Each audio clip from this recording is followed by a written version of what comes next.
ابھی جدائی کے لمحے اور باقی تھے۔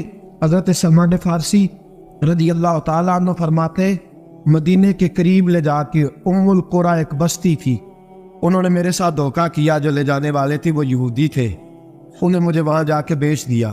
میں شہزادہ ناز و نام میں پلا، وہ مجھے مارتے، مجھ سے کام لیتے، کہتے میں وہاں کئی سال رہا اور کہتا یا اللہ میں مار کھانے کو تیار ہوں پر مدینہ تو آ جائے گا، حضور کا شہر تو نصیب ہو جائے گا۔ حضرت جناب سلمان فارسی کہتے ہیں اس یہودی کا چچا بیٹا، اس کا چچا زاد بھائی، اس کا کزن بنو قریظہ یہودیوں کے محلے سے آیا، مجھے اس نے کام کاج کرتے دیکھا، کھیتی باڑی کرتے دیکھا تو کہنے لگا توجہ ہے آپ کی، جاگ رہے ہیں آپ لوگ، میری بات کی سمجھ آ رہی ہے؟ کہتے ہیں کہنے لگا غلام بیچو گے؟ مجھے دے دو۔ کہتے ہیں اس نے کہا کہ 4 دینار نفع دے تو لینے۔ کہتے ہیں اس نے 4 دینار نفع لیا اور مجھے باندھ لیا اونٹ کی پشت پہ، ہاتھ میرے باندھ لیے، پیر باندھ لیے، میں رونے لگا، میں تڑپنے لگا۔ کہتے ہیں اچانک بنو قریظہ مدینے کا ایک محلہ تھا، یہاں یہودی رہتے تھے، کہتے ہیں وہاں کا وہ رہنے والا شخص، اچانک میری آنکھ کھلی تو ٹھنڈی ٹھنڈی ہوائیں، اچانک میں نے آنکھیں کھولی تو کھجوروں کے لمبے چوڑے درخت، فرمایا میں نے دیکھا تو پہاڑیاں بھی معطر معطر سی، فضائیں بھی کرم کرم والی، عطا ہی عطا۔ کہتے ہیں 2 آنسو گرے اور میں ہنس پڑا، آنکھوں میں آنسو، لبوں پہ مسکراہٹ۔ حضرت سلمان فارسی رضی اللہ تعالیٰ عنہ کہتے ہیں میں کہنے لگا تجھے کیا ہوا؟ سارے رستے تو بہت تھا، اب کیا ہوا؟ میں نے کہا میری تھکاوٹیں اتر گئی ہیں، میری ریاضتوں کا ثواب مل گیا ہے، میری عبادتوں کا اجر، وَلَهُمْ أَجْرُهُمْ إِن تَرَكْتُهُمْ وَلَا خَوْفٌ عَلَيْهِمْ وَلَا هُمْ يَحْزَنُونَ، مجھے وہ مراد مل گیا۔ کہتے ہیں اس نے مجھے وہاں رکھا، کام کاج کرانے لگا، وقت گزرتا گیا۔ ایک دن کھجوروں اوپر چڑھ کے میں کھجوریں توڑ رہا تھا، مست تھا، تھوڑی تھوڑی عربی میں نے سیکھ لی، ہلکی پھلکی باتیں سمجھنے لگا، جواب دینے لگا، فارسی نسل تھا۔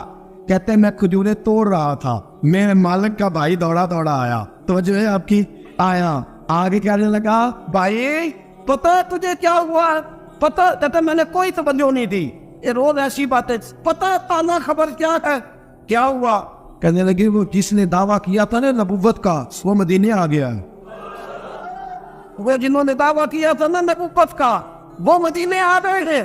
حضرت سلمان فارسی کہتے ہیں جو کھجوریں میں توڑ رہا تھا وہ میرے ہاتھ سے گر گئی، یوں لگا کہ جیسے کسی نے آ کے نہ کسی نے آ کے کہا ہو کہ چل تجھے حضور نے بلایا ہے۔ فرماتے میرے ہاتھ کاٹنے لگے، وہ کہنے لگا کدھر ہے میں؟ کہنے لگا وہ وادی قبا ہے نا، آج بھی جا کے کوئی دیکھے قبا کا ماحول، آج بھی جا کے کوئی دیکھے قبا کا ماحول۔ طلع البدر علینا کی صدا آتی ہے، طلع البدر علینا کی صدا، کہ ہم ہیں بچیاں نجار کے، وہ ننھی بچیاں جو بیٹھ کر وہاں دف بجاتی تھی، رسول پاک کی جانب اشارے کر کے گاتی تھی کہ ہم ہیں بچیاں نجار کے عالی گھرانے کی، خوشی ہے آمنہ کے لال کے تشریف لانے، ہم ہیں بچیاں نجار کے عالی گھرانے کی، خوشی ہے آمنہ کے لال کے تشریف لانے کی۔ حضرت سلمان فارسی کہتے ہیں کباب، کہتے ہیں میں جھٹ سے چھلانگ لگا کے اترا، پہلے میں آیا کرتا تھا پکڑ پکڑ کے، چھلانگ لگائی زمین پہ، اور میں نے اپنے مالک سے کہا یہ کیا کہہ رہا ہے؟ کہتے ہیں اس نے تھپڑ مارا، چل اپنا کام کر۔ کہتے پہلے وہ مارتا تھا تو دکھ ہوتا تھا، آج پتہ ہی نہیں چلا، آج پتہ ہی نہیں چلا۔ ہمارے جہاز میں ایک بابا جی بیٹھے تھے، جہاز کے بزرگ بیٹھے تھے، ان سے کسی نے کہا تھک تو نہیں گئے؟ کہنے لگے میری 11ویں حاضری ہے، تھک بڑا گیا ہوں، پر جب گنبد پہ نظر پڑتی ہے تھکاوٹیں اتر جاتی ہے، کوئی تھکاوٹ نہیں رہتی۔ حضرت سلمان فارسی کہتے ہیں اس نے مارا کوئی پتہ نہیں چلا، میں انتظار کرنے لگا کہ ذرا دن جلدی نہیں ڈل جاتا، شام جلدی ہو۔ کہتے شام ہوئی، چھٹی ملی، کھجوریں پلو میں باندھ لی اور قبا کی جانب خرامہ خرامہ جھکی ہوئی نظریں، کانپتے ہوئے میرے لب، اور میں جب پہنچا کہتے کھجور کے درخت کے نیچے حضور بیٹھے ہیں، بائیں جانب چراغ جل رہا ہے اور دائیں جانب سیدنا صدیق اکبر بیٹھے ہیں۔ فرماتے میں پہنچا، پہلی نظر حضور کے چہرے پہ، جھکی ہوئی نظریں، نور سے زیادہ روشنی یہاں سے چھن رہی ہے۔ فرماتے لگتا ہے چاند بھی شرما کے پیچھے ہٹ رہا ہے، سادہ سا لباس، خوشبو نے آگے بڑھ کے استقبال کیا۔ فرماتے یوں نظر پڑی تو یوں لگا جیسے یہ تو مجھے صدیوں سے جانتے ہیں، صدیوں سے کون فاجا کون ہے جی کال دی گال لے اور پنگوں پریت رلائی۔ فرمایا لگا یہ پہلے سے جانتے۔ فرماتے حضور نے مسکرا کے فرمایا آئیے آئیے اتنے جملے فرماتے میں بیٹھ گیا, کھجوریں نکال کے دی اور میں نے کہا حضور صدقے کی ہیں. فرماتے ہیں چونکہ نشانیاں بتائی تھی نا, 2 نشانیاں یہ تھی کہ صدقہ نہیں کھائیں گے, دوسری نشانی تحفہ لے لیں گے, تیسری نشانی کے کمر کے پیچھے مہر نبوت ہوگی. حضرت سلمان فارسی رضی اللہ تعالیٰ عنہ فرماتے نبی کریم صلی اللہ علیہ وسلم کے سامنے آیا, کھجوریں پیش کی, کا حضور صدقے کی ہیں. حضور نے میری طرف دیکھا تو مسکرائے, پر بڑا کھول کے مسکرائے. فرمایا ابو بکر لوگوں میں بانٹ دو. فرماتے چہرہ میری طرف ہے, باتیں ابو بکر سے ہو رہی ہیں. سمجھایا تو مجھے جا رہا ہے نا, کہ ابو بکر لوگوں میں تمہیں پتا بھی ہے میں صدقہ نہیں لیتا. کہتے ہیں ایک نشانی پوری ہو گئی, دودھ کا پیالہ آیا, ایک گھونٹ مصطفیٰ نے لگایا, باقی سارا ہی مجھے عطا فرما دیا. باتیں موجیں لگ گئی, میری موجیں لگ گئی. ساری رات تو نیند نہیں آئی لذت میں, اور اگلا سارا دن نیند نہیں آئی شام کے انتظار میں. کہتے ہیں پھر شام ہوئی, پھر پلوں میں کھجوریں باندھی, پھر خرامہ چل پڑا. فرماتے سارے مل کے جا چکے ہیں, پتہ نہیں حضور کس کا انتظار کر رہے ہیں. سارے جا چکے, شام ہو گئی. میں پہنچا, بیٹھا سامنے, میرے مصطفیٰ نے دیکھا, فرمایا آئیے. میں نے کھجوریں کھولی, نکالی, میں نے کہا حضور تحفہ ہے. فرماتے ہیں حضور کھول کے مسکرائے. گویا حضور میری سوال کا جواب دے رہے ہیں کہ مجھے پتا ہے تو کیا کر رہا. کھول کے مسکرائے, کھجور نکالی, کھائی, دوسری بھی کھائی, تیسری بھی کھائی. فرماتے مجھے یاد نہیں 10 کھائی کہ 11 کھائی. میرا لایا تحفہ حضور نے استعمال فرمایا. فرماتے میرا جی نہ کرے آنے کو, دل نہ کرے, لیکن مجبوری تھی, غلام تھا, لوٹ آیا واپس. اگلے دن حضور آ گئے جہاں آج مسجد نبوی ہے, جنت البقیع جہاں قبرستان ہے, وہاں حضور بیٹھتے. فرماتے میں شام کو چلا تو دل میں خیال آیا مہر نبوت کیسے دیکھوں گا. 2 نشانیاں تو پوری ہو گئی, تیسری کیا ہے؟ سارے بولے. فرماتے ہیں وہ ہے 2 کندھوں کے درمیان, کیسے جرأت کروں گا کہ حضور دکھائیں, کیسے کہوں گا کہ سوریا مہر دیکھنی ہے. کہتے ہیں پھر دعائیں کرنے لگا دل ہی دل میں, یا اللہ ہوا چلا دے, دل ہی دل میں نا ہوا چلا دے مولا, اور حضور کی قمیض مبارک ہٹ جائے, میں مہر دیکھ لوں. کبھی دل میں خیال آیا کوئی صحابی آ کے کہے حضور کمر کو ہاتھ لگانے کو دل کرتا ہے. کبھی خیال آیا کہ حضور خارج کرنے کے لیے ذرا دستے مبارک پیچھے کرے, کوئی تو بات بنے. فرماتے سارے رستے میں منصوبہ بندی کرتے آیا, لیکن کیا خبر تھی مجھے کہ ساری باتیں تو مصطفیٰ کے پاس پہلے سے موجود ہوتی ہیں. فرماتے ہیں میں گیا, توجہ ایسا تھی, کہتے میں گیا حضور کے سامنے بیٹھنے لگا. حضور نے فرمایا سلمان پیچھے آ, یہ تیری جگہ نہیں, تو پیچھے آ. فرماتے میں وہاں سے اٹھا, پیچھے گیا. جیسے ہی میں پیچھے گیا حضور نے قمیض پکڑی, مہر نبوت اٹھائی. میں نے کھول کے دیکھا, کھول کے چوما, کھول کے پیار کیا. پھر حضور نے بازو تھاما, فرمایا بس بھی کر. فرمایا نبی کریم کے قدموں میں سر رکھا, اور میں پھوٹ کے رویا. میں نے کہا سونیا میری حیات کا افسانہ پوچھنے والوں, کہیں سے یہ قصہ پڑا ہوا جائے گا. سونیا میں اصفہان سے چلا تو شام آیا, آقا میں شام سے چلا تو موصل پہنچا, موصل سے نصیبان آیا, وہاں سے میں تموریہ آیا. حضور پھر میں بکا, میں نے کسی کے جانوروں کو چارہ ڈالا, کسی کے گھر میں صفائی کری, کسی کے جوتے صاف کیے, کسی کے کپڑے دھوئے. بیک کے آیا ہوں, بیک کے پہنچا ہوں, مجھے جم کے قدم چومنے دے. حضور مجھے آج جی بھر کے زیارتیں کرنے دے. فرماتے حضور نے اٹھایا, اور جب میرے رسول نے میرا ماتھا چوما, حضور نے جب میری پیشانی پہ بوسہ دیا, تو فرماتے ہیں پھر میں نے پڑھا کلمہ لا الہ الا اللہ محمد رسول اللہ صلی اللہ. فرماتا پھر میں جانوں, اور حضور لوگوں کی چیخیں نکل گئیں, لوگ رو پڑے. ایک بزرگ اٹھے, کہنے لگے عمر جب سے سلمان آیا ہے یتیم بچیوں نے کہنا شروع کر دیا ہے کوئی ہمیں یتیم نہ کہے. جب سے سلمان آیا ہے بھوکوں نے کہنا شروع کر دیا ہے کوئی ہمیں بھوکا نہ کہے. جب سے سلمان آیا ہے بے آسرا لوگوں نے کہنا شروع کر دیا ہے اب ہمارے پاس بہت بڑا آسرا ہے. جب سے سلمان آیا ہے بے گھروں کو گھر مل گئے ہیں. کہا وہ لاچار بیمار جن کے قریب کوئی نہیں جاتا تھا سلمان انہیں پاس بٹھا لیتا ہے. خدا را ہمارا گورنر نہ بدلیے گا. حضرت سلمان فارسی کھڑے ہو گئے, کہنے لگے میں بوڑھا ہو گیا ہوں, اب میرے اندر طاقتیں نہیں رہی. خدا را کبھی ایسا ہوا ہے کوئی حکمران جائے تو لوگ روئے؟ رو کے لوگوں نے کہا خدا را ہمارا گورنر نہ بدلا جائے. حضرت عثمان نے کہا مجھے معاف کر دو, میں ایسے آدمی کا نام پیش کرتا ہوں جو مجھ سے بھی بہتر ہے.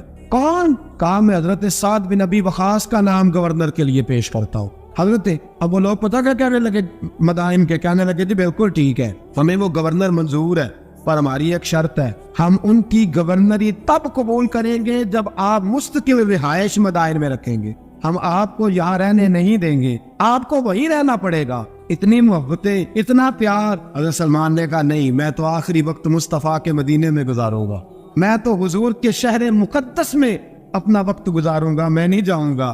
وہ لوگ اتنا روئے کہ حضرت فاروق اعظم بھی رو پڑے۔ فرمایا اے سلمان آپ واپس چلے جائیں، ان لوگوں کا خلوص آپ کی محبت سے بہت زیادہ ہے، آپ جائیے۔ حضرت سلمان فارسی مدائن آ گئے، جناب سعد بن ابی وقاص رضی اللہ تعالیٰ عنہ گورنر بن گئے۔ 3 لوگوں کے ساتھ ہمیشہ تھا، حضرت ابو درداء تو وصال کر گئے، 3 لوگوں سے یارانہ رہا، ایک حضرت عبداللہ بن سلام سے، ایک حضرت سعد بن ابی وقاص سے جو کہ وہ پاس تھے، اور تیسرا اکثر ٹائم نکال کے مدینے جاتے تھے۔ کس لیے آئے ہو؟ کہا ایک تو روضہ رسول کی زیارت کرنے آیا ہوں، اور دوسرا میں امام حسن سے ملنے آیا ہوں۔ ساری زندگی نبی پاک کے نواسوں کے پاس آتے، بات کوئی نہ کرتے، ذکر کوئی نہ کرتے، حضور کے شہزادوں کے پاس آتے، امام حسن سے ہاتھ ملاتے، امام حسن کا چہرہ دیکھتے رہتے، آنسو بہاتے رہتے، کتنی دیر کھڑے رہتے، امام حسن کی زیارت کرتے، واپس چلے جاتے۔ جب بوڑھے ہو گئے، زیادہ کمزوری آئی، تو حضرت سعد بن ابی وقاص کو پیغام دیا، کہا کسی طریقے مدینے پیغام بھیجیے، اور امام حسن سے کہیے میں آپ کے نانا کا نوکر ہوں، طاقت نہیں رہی اب چل کے مدینے آ سکوں، عمر مجھے پابند کر گئے تھے کہ میں نے، حضرت عثمان کا دور آ گیا کہ میں نے اب مدائن میں وقت گزارنا ہے، اگر ہو سکے تو آخری بار ایک بار مجھے آ کے مل تو جائے۔ امام حسن آتے ہیں تو مجھے لگتا ہے جلوہ مصطفیٰ کی زیارت ہو گئی ہے۔ حضرت سعد بن ابی وقاص نے پیغام بھیجا، امام حسن وہاں سے چلے، مدائن آئے۔ جیسے ہی امام حسن دروازے سے داخل ہوئے، بوڑھے حضرت سلمان فارسی، بوڑھے، نکاحت اتنی کہ اٹھا نہیں جاتا، امام حسن آئے تو حضرت سلمان فارسی نے رونا شروع کر دیا، تڑپنا شروع کر دیا، اٹھنا چاہا تو بستر پہ گر گئے۔ امام حسن قریب آئے، چارپائی پہ بیٹھے تو حضرت سیدنا سلمان فارسی رضی اللہ تعالیٰ عنہ کہنے لگے حضور میں بڑا پریشان ہوں، میرے لیے دعا کرے۔ امام حسن کہنے لگے میں جوان ہوں، آپ بوڑھے ہیں، دعا آپ کو کرنی چاہیے۔ کہا نہیں، آپ سے دعا اس لیے کر رہا ہوں کہ آپ کے نانا سے جو وعدے کیے تھے میں پورے نہیں کر سکا، آپ دعا کریں کہ میں حضور کی بارگاہ میں جاؤں تو مجھے شرمندگی نہ اٹھانی پڑے۔ حضرت سلمان فارسی رضی اللہ تعالیٰ عنہ سے امام حسن کہنے لگے وعدہ کیا کیا تھا، کیا نہیں پورا کر سکے؟ عرض کی حضور نبی کریم نے فرمایا تھا اتنا مال پاس رکھنا جتنا مسافر کے پاس ہوتا ہے، یہ حضور نے مجھ سے کہا تھا، میں وعدہ پورا نہیں کر سکا، دیکھیے میرے گھر میں کتنا مال ہے، کتنا سرمایہ ہے۔ امام حسن کہتا ہے میں نے مال دیکھا تو 1 مٹکا پانی پینے کا، 2 پیالے پانی پینے کے، 1 مشکیزہ، 1 چٹائی وہ بھی ٹوٹی ہوئی۔ فرماتے ہیں میں نے کل مال کا حساب لگایا تو میں نے کہا حضور یہ تو 15 دینار سے زیادہ نہیں بنے گا، رو کیوں رہے ہیں؟ کہنے لگا امام حسن سے عجیب جملے ہیں، عجیب جملے ہیں۔ کہنے لگے طبقات ابن سعد میں، کہنے لگے اچھا اگر قیامت کے دن رسول پاک نے میری سرزنش فرمائی اور اگر نبی پاک صلی اللہ علیہ وسلم ناراض ہوئے تو اے سیدہ فاطمہ کے شہزادے آپ سفارش تو کریں گے نا میری، آپ میری سفارش تو کریں گے حضور کی بارگاہ میں؟ حضرت سعد بن ابی وقاص بھی آئے، رونا شروع ہو گئے، کہا ہاں مجھے امید ہے کہ آپ کی سرزنش نہیں ہوگی، آپ کو بغیر حساب کتاب جنت ملے گی۔ حضرت سلمان فارسی رضی اللہ تعالیٰ عنہ نے وصیت فرمائی، توجہ ہے آپ کی؟ لوگ کہتے ہیں تم نے آج یہ عشق کے ترانے ڈھونڈ لیے ہیں، پتہ نہیں کہاں سے لے آئے ہو۔ وصیت فرمائی امام حسن کو، آنے لگے حضور میں پرانا نوکر ہوں، پرانا نوکر ہوں، اور میں نے اپنی نوکری کرنے کی کوشش کی ہے، اب میں بچوں گا نہیں، اگر میں مر جاؤں تو میری خواہش ہے کہ سیدہ فاطمہ کا بیٹا میرا جنازہ پڑھائے، آج نہیں بعد مرن دے مکھڑا میرا ہو جاوے جے تازہ، سمجھ لینا محبوب میرے نے آن پڑھیا جنازہ۔ امام حسن نے جنازہ پڑھایا اور حضرت سعد بن ابی وقاص رضی اللہ تعالیٰ عنہ ان کے قریب گئے، کہنے لگے جاتے جاتے کو نصیحت ہی کر جائے، تو فرمایا 3 چیزوں کا خیال رکھنا، ایک روایت میں 4 ہے، 3 کا خیال رکھنا، یا تو جہاد کے رستے میں انتقال کر جانا، یا جہاد کے رستے میں انتقال کر جانا، یا حج اور عمرے کے رستے میں مر جانا، یہ نہ ہو سکے تو قرآن سیکھتے سکھاتے دنیا سے رخصت ہو جانا۔ فرمایا یا جہاد کے رستے میں جانا، حضرت سلمان فارسی وصیت کر رہے، یہ وصیت یاد رکھیے گا، یا